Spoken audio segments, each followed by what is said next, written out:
And Sir Alex Ferguson tells this programme how his younger brother Martin is living with dementia and the steps he's taking to keep his own brain active.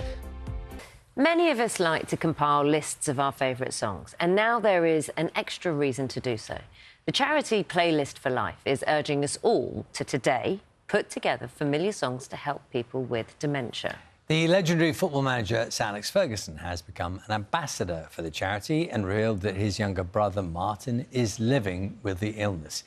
He's been telling Nina and showing her too how singing is still a powerful tonic. So how have you been? It's been a year since we saw you.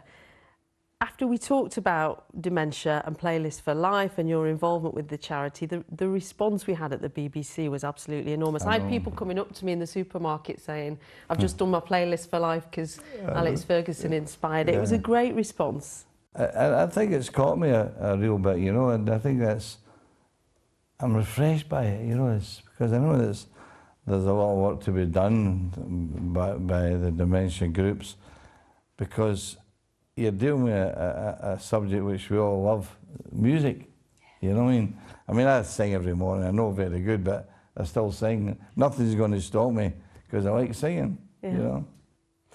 And what is it about dementia then that remains so close to your heart? Why do you think it's so important to bring it out of the shadows and talk about it? I know, but the results, everyone tells me about the results of people involved, and as soon as you put a song on, the words come out. It's probably the most important role now for dementia sufferers, and I think that we must continue with that. And you talked about the people who you've known who've lived with dementia and the impact that it's had on the carers, on the wives, on the sons and daughters. And music offers you that connection, even when dementia is taking that person away from you.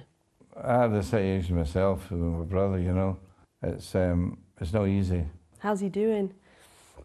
He recognises me, you know, but the memory is not great, and it's in the back of my mind all the time. I wonder he's in just now, maybe I should give him a phone and that, and I try to do that every day, you know, but sometimes, some days you don't because you're maybe busy or something like that. It's always rolling in the back of my head, how is he? He shuffles a bit and he's walking, but he's not bad, you know, he's not any worse, put it that way, and it's very encouraging. And I don't have one brother all my life, so it is important to me, you know. Do you feel like it's on your mind a lot? It is, yeah. You know, because I'm his brother, and I'm saying to myself, I'm only a year ahead of him, you know. I think people who get to my age have little worries about, you know, how their memory is going to stand up, you know. Well, I'm 84 in December. There are moments when I forget things, you know. I probably did that 20 years ago or 30 years ago when I was a manager going through previous games, which was really important in terms of preparation for a football match. My memory's always been important, so I work hard, I do a lot of crosswords, I read a lot, and I sing a lot. Last time we met, I told you about my dad who was living with dementia, who sadly passed away a couple of months ago. Sorry to hear that. Thanks, Sir Alex. Right until the end, music, Perry Como, Frank Sinatra, his Playlist for Life was on in his bedroom as we spent those final days with him. Frank Sinatra we played at the funeral. Oh, did you? We did, yeah. We did Cycles by Frank Sinatra. I just want to show you a picture as well. We got all the kids to wear United strips for the funeral. Oh, that's fantastic. After winter comes. The messaging of that song reminded me of you because of, you know, you talked about Kathy and hitting rock bottom and the problems with your brother, and you talked about it in football. How do you keep your head up high for tomorrow? I've been retired 12 years. I don't depend on my memory bank the way I did as a football manager, because every day was about the training session, about who was performing well, who was injured. You know, there are a lot of aspects of management, like press conferences, things like that. You know, that these were, and I always viewed the press conference as one of my challenges. That's one of the most stupid questions I've ever heard in my life. Whatever you say in a press conference is there for life. And if you've had a bad result, there's going to be a question, how did that happen? Yeah. You know, or whatever. So the preparation as a football manager at Manchester United is huge because they're different, and dealing with staff, and you have to care for them too. It's a lot of interesting things that can happen in your life. Yeah. And since I retired, I've done a lot of travelling, Yeah. which I've enjoyed. I think after my wife passed, I think I was stuck in the house a lot, you know, and I moved house out of the country next door to my son, and then it's not good enough, just sitting there watching TV, and so I decided to travel, and I went to Saudi and then to Hong Kong and Bahrain. That's not easy though, is it? When you've bereaved and when, you know, you've got other health issues with your brother in the family, it's not easy to then think, right, I need to dig deep. What would your advice be to people who are going through similar?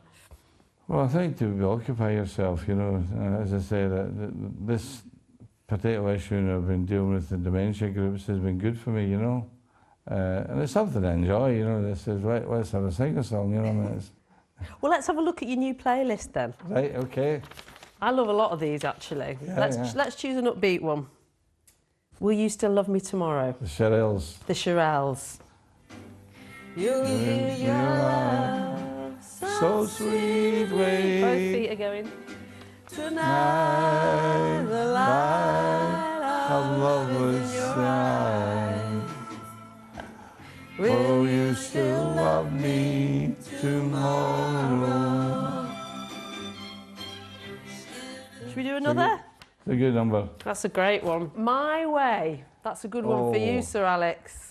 My Way. Yeah. It's a fantastic song, that, isn't it, really? So it's a karaoke classic. It's life. More than this, I did it my way. Yeah. I mean, you certainly do things your way, don't you? Well, I think if you become a manager in football, you have to have your way of doing things, and you have to be consistent. My staff would know that I was in the building when I come in the morning. Because of the singing. Yeah.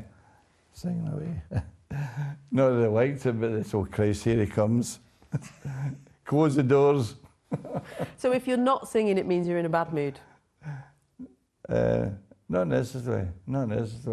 I think it's just part of you. And it's, Yeah. you know, and whether I'm in the shower or whatever, it's just part of me to sing, you know. So Alex Ferguson singing My Way, like that. Great on this programme.